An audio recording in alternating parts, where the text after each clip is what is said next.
I was looking at this title a minute ago and it seemed a bit pompous, but I've got a subtitle, a sort of second title, which is this one, which is a bit less pretentious.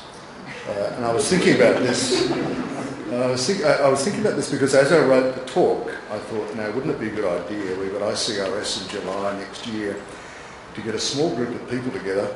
They're going to be there anyway. They'll know about the Coral Triangle.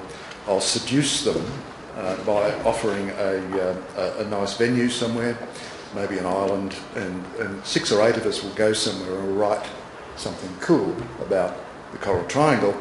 And I thought maybe this kind of presentation would be a starting point for such a workshop, because we have a lot of work to do in the Coral Triangle, and we're not very good at doing the things we have to do in terms of conservation planning.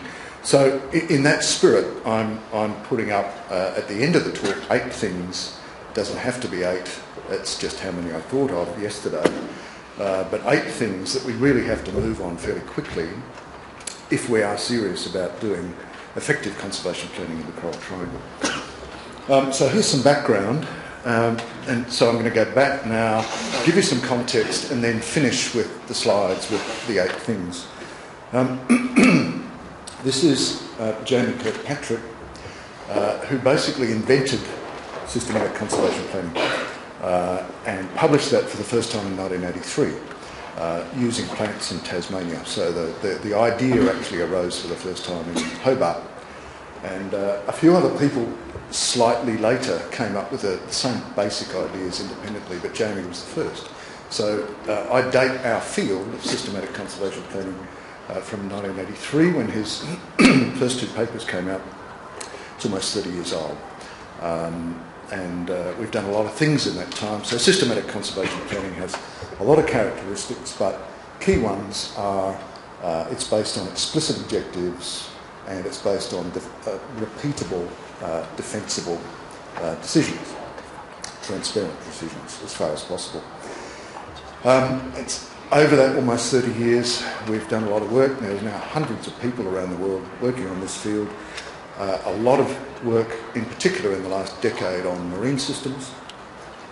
Lots of sophistication, lots of debate about algorithms and data structures and modelling and that sort of thing. But frustratingly, worldwide, not a lot of influence of our science on real-world decision-making. And there are a bunch of reasons for that. And working in the Coral Triangle brings us face-to-face with those reasons. Knowing that whatever we have to do up there is urgent. So, what we're good at after 30 years is producing regional designs. And by that I mean regional scale being big enough to give any individual area's context, and being based on a whole range of methods. So region, I use region as a loose term. This is a very big region, the Sulawesi Sea. This is another fairly big one, the Great Barrier Reef Marine Park, and one of the few examples of systematic conservation planning being applied. This is from the 2004 rezoning. Here's an example of a smaller region, which is Kimby Bay, an exercise in systematic conservation planning. That has led to some implementation of small reserves. I'll use some generic terms like MPAs and reserves, knowing that they cover a broad range of management arrangements. So we're good at doing this stuff, and we've got better and better at it over 30 years. And the world now is littered with conservation plans. The shelves of NGOs and agencies are groaning with conservation plans, but a lot of them have stayed on the shelf, and we have to ask ourselves why. When we ask that question in the Coral Triangle, we have some particular answers.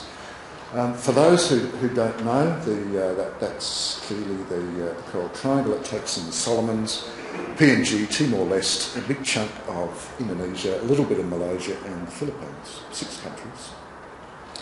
120 million people, more or less, directly dependent on marine resources from day to day. It's the epicentre of global biodiversity, and the threatening processes are accelerating and expanding. One of the difficulties the Coral Triangle presents us with, given that we're good at doing regional designs, is that in most places the tenure and management of inshore waters are very finely divided.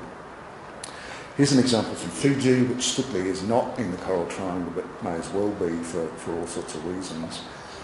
You can see the scale bar here of 15 k's, and these lines here demarcate traditional fishing grounds. So Fiji is unusual in Melanesia in that the fishing grounds have been demarcated officially.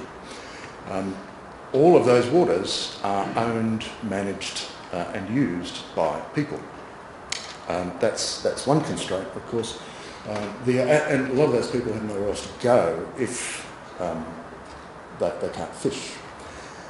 But importantly, that you have this very fine subdivision.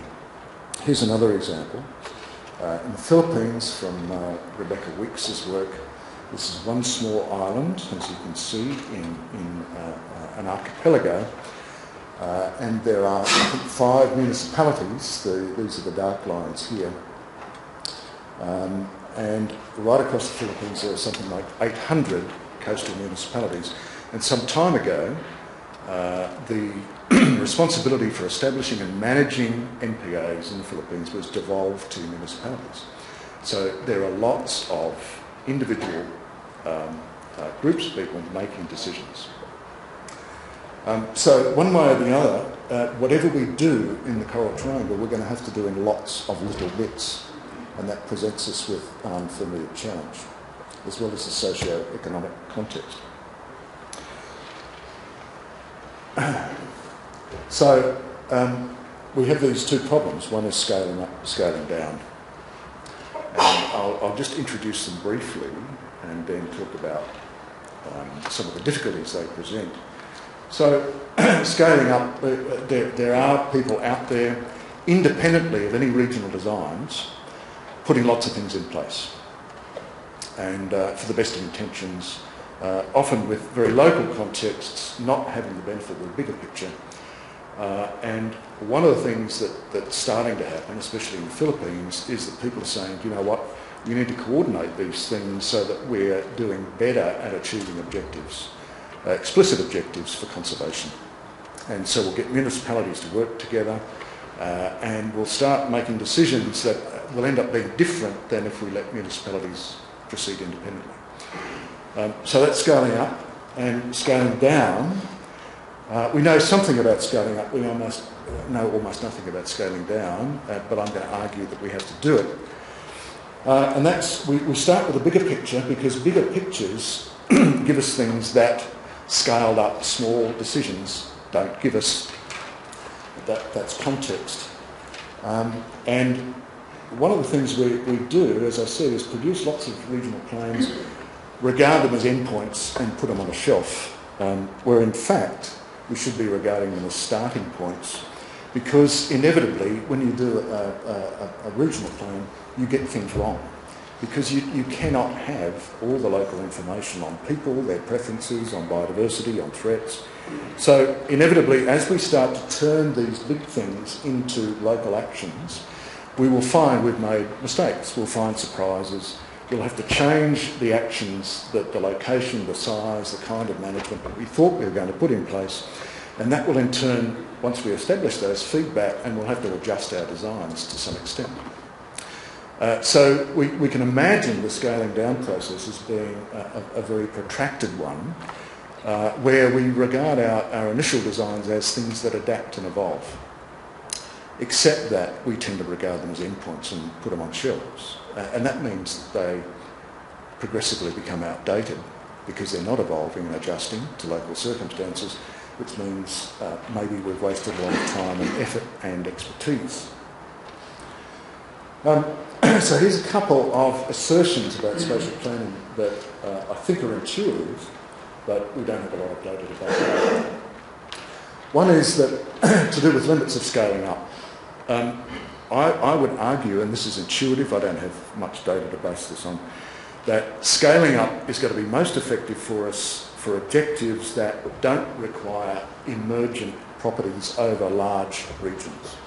In other words, they're going to be very good for enhancing local fisheries production, for example, probably really bad at aligning with regional priorities that have to do with broad-scale considerations of climate change resilience, avoiding areas that would be influenced by coastal catchments and so on. In other words, local actions, even if they're coordinated, are necessary but insufficient.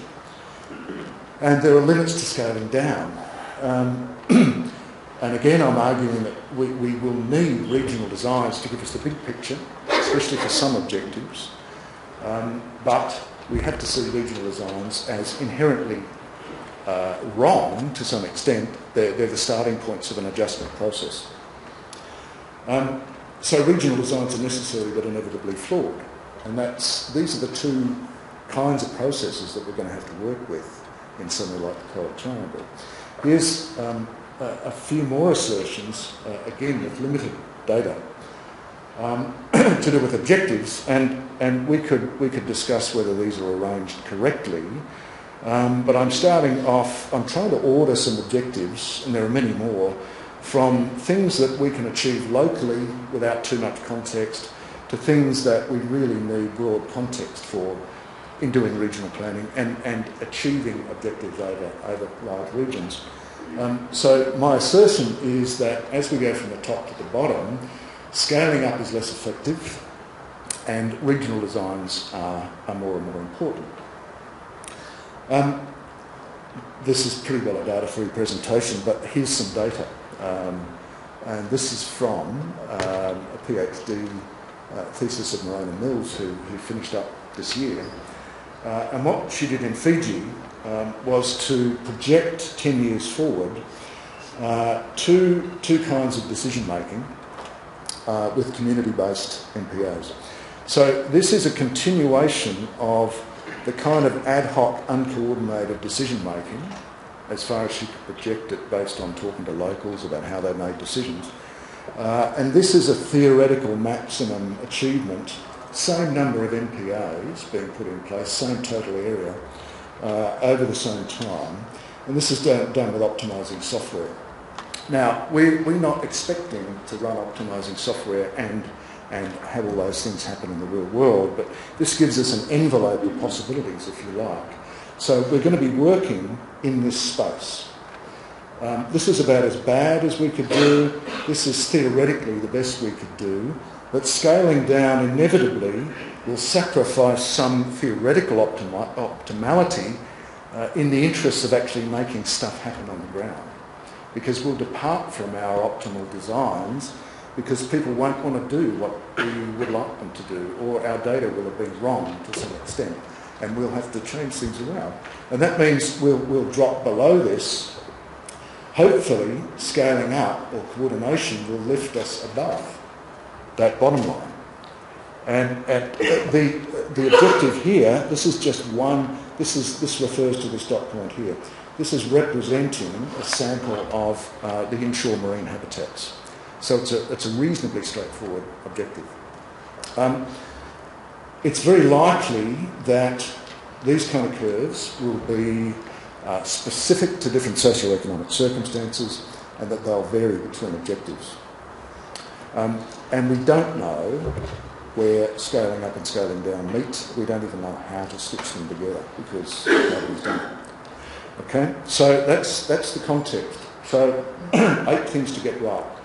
Again, there's nothing magical about 8. It's just the number I thought of. And any discussion will unpack some of these, split them, add some.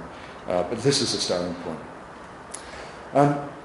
The USA budget for the Coral Triangle initiative is $40 million, which sounds a lot if you say it fast. But it's 5 years and 6 countries, so it's actually not much per country per year.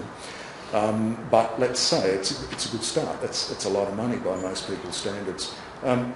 Realistically, we're talking about, who knows, 30 years And we have to maintain that kind of commitment, because this isn't going to be over in 5 years. In fact, we're 3 years into that or so now, and we've got a long way to go.